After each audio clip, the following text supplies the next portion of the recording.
একদিনের কথা, ছোট্ট একটি গ্রামে বড় কাকু নামে একজন বৃদ্ধ মানুষ বসবাস করত। গ্রামের সবাই তাকে খুব সম্মান করত, কারণ তিনি সবসময় নতুন নতুন গল্প বলতো আর মজার মজার প্রশ্নের উত্তর দিতেন। একদিন গ্রামের শিশুরা বুড়ো কাকুর কাছে এসে বলল, কাকু, আজ আমাদের একটা নতুন গল্প শোনাও। বুড়ো কাকু মুচকি হেসে বললেন, ঠিক আছে, তোমাদের আজ একটা বিশেষ গল্প বলবো। তিনি গল্প শুরু করলেন। একটি ছোট কাঠবিড়ালি ছিল, তার নাম ছিল টুটি। টুটি খুব কৌতূহলী ছিল, সে সবকিছু জানতে চাইতো। একদিন টুটি শুনল বন জঙ্গলের মাঝখানে একটা জাদুর গাছ আছে, গাছটা নাকি ইচ্ছে পূরণ করতে পারে। টুটি খুব উত্তেজিত হয়ে পড়ল।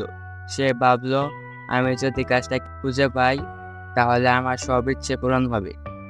সেদিন থেকে টুটি গাছে খুঁজে বেরিয়ে পড়ল। অনেকদিন ধরে টুটি খুঁজতে লাগলো, কিন্তু জাদুর গাছের দেখা পেল না। অবশেষে একদিন ক্লান্ত হয়ে টুটি এক বড় গাছের নিচে বসতে বলল। হঠাৎ গাছটা তাকে বলল, তুমি আমাকে খুঁজছো, তাই না?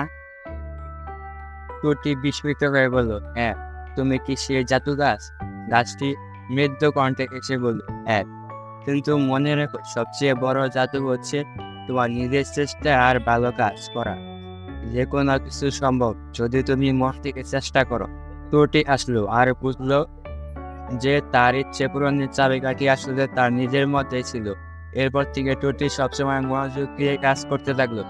গল্প শেষে বুড়ো কাকু বলেন, শেখো, টুটির মতো মন দিয়ে চেষ্টা করলে সাফল্য তোমারই হবে।